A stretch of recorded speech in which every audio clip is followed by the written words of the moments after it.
Ce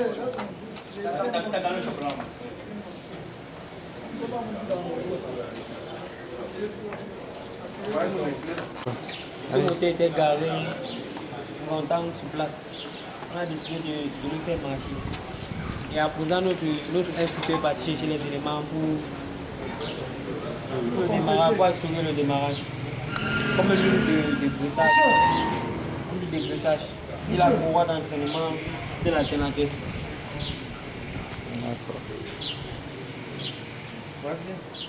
Et ensuite, ça c'est un moteur diesel en I. 9 chevaux avec 4 injecteurs. 4 injecteurs, 4 chambres d'explosion. Et c'est équipé d'un tubo. Équipé d'un tubo. Et généralement, la culasse est faite en aluminium parce qu'elle est la chambre de... Elle constitue la chambre de combustion. Elle constitue la chambre de combustion. Et la pompe d'injection, c'est l'élément principal du moteur diesel. C'est ça qui fait la différence entre un moteur diesel et un moteur essence. Et les moteurs essence qui sont équipés des pompes d'injection sont généralement électroniques. Puisqu'ils sont gérés par un calculateur électronique qui analyse la consommation, le débit, tout, le graissage, tout est géré par le calculateur électronique. Et sur ce moteur, voici la face avant, qui est le côté distribution. Le côté de faible puissance, de petite puissance. Le côté distribution,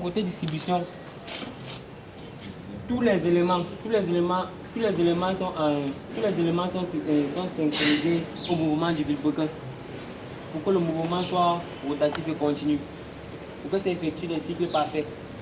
Et l'alternateur permet la production du courant électrique pour recharger la batterie et alimenter certains éléments électriques et électroniques. Le vilebrequin reçoit son mouvement des chambres de combustion. Qui est constituée de la tête du piston, les soupapes et la culasse. Pendant son mouvement, le piston transforme le mouvement de translation rectiligne du piston en mouvement de rotation. En mouvement de rotation continue.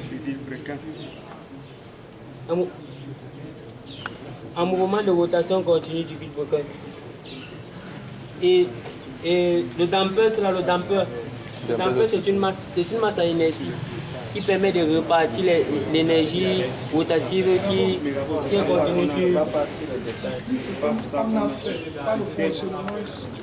Elle contient deux poulies. Une poulie d'enchaînement et une poulie qui entraîne le tubo. Voilà. Vous m'écoutez, monsieur?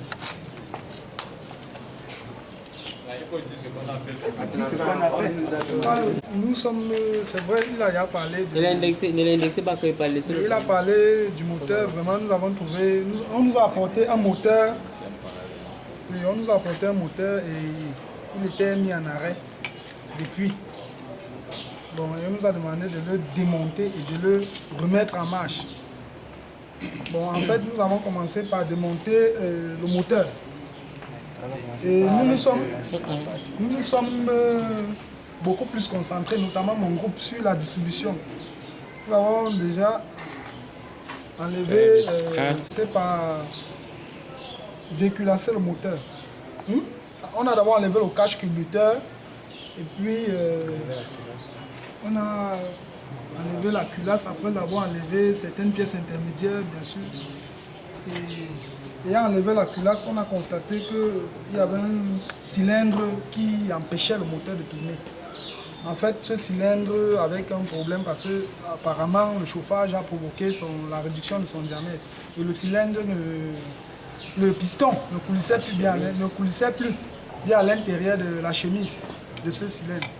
Et on a été obligé de poncer ce cylindre, ce piston, cette chemise pour pouvoir remédier au problème. De déculasser le moteur, vérifier si le graissage passait normalement au niveau des soupapes. Nous sommes arrivés au niveau de la pompe. Et cette pompe-là qui est située au niveau du vilebrequin, parce qu'il est attelé au vilebrequin. On a vérifié la pompe de graissage. On a travaillé sur le vilebrequin au niveau des endroits auxquels l'huile passe. Et puis on a pu refermer le moteur. Pour l'instant, on peut confirmer que le circuit de graissage est parfait. D'accord. Lorsqu'on a démonté, pour le remontage, nous avons travaillé sur l'injecteur. Ici, nous avons la pompe d'injection. La pompe d'injection, et par rapport à ce moteur est alimenté par 4 injecteurs. Donc, comme on le voit là, bien sûr, nous avons commencé par des pompes électriques. Pardon. Nous avons commencé par réamorcer la pompe, puis elle a été mise à l'arrêt très longtemps, à une très longue durée. Nous l'avons réamorcé, ensuite nous l'avons remonté sans. Nous avons constaté que la pompe n'était pas défectueuse. Bon, avant le montage de la pompe, on commence par le calage de la pompe. Le calage qui est fait de ce côté par la bouteille qui ne se voit plus passer à couvert.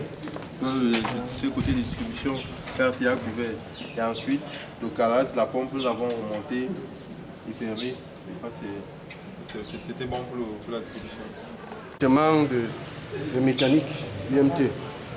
Bon, au début, il a été question, n'est-ce pas, de faire la théorie. Donc on a passé déjà pratiquement 5 mois de théorie. Et après les 5 mois, on a bien sûr fait beaucoup de choses ensemble. Il y a le vocabulaire maritime dont chaque marin doit savoir. Il y avait des matières dites des matières communes que tout le monde et toutes les filières ont également faites. Après tout ça, on a donc passé à la phase pratique qui concernait donc les stages. Et ça fait pratiquement 5 jours qu'on a appris, n'est-ce pas, ce moteur. Vous savez, on dit souvent théorie sans pratique est aveugle et pratique sans théorie est vaine. Donc on a pris juste un petit moteur déjà automobile qu'on a pu démonter et puis remonter. Et là déjà on a compris beaucoup de choses parce qu'en démontant, on avait déjà l'idée sur la chose. Donc c'était plus facile pour nous de monter, savoir faire le diagnostic. Et après on l'a remonté sans difficulté. Je crois que si déjà en une semaine on a pu faire beaucoup de choses, je crois qu'en un mois on en saura plus. C'était un moteur à combien de temps? C'était un moteur à 4 temps. Moteur diesel à 4 temps. Donc, je crois que ça promet, avec le temps quand même, ça nous encourage. Un mot pour tout le monde là sur l'IMT en mécanique rapidement. La mécanique à l'IMT, c'est l'une des filières mères, puisque nous sommes face à la réalité et ça progresse franchement. Ça avance très rapidement chez nous, et ainsi que toutes d'autres filières. Et ce que nous pouvons nous rappeler, c'est qu'on ne peut pas s'élever un jour et grandir.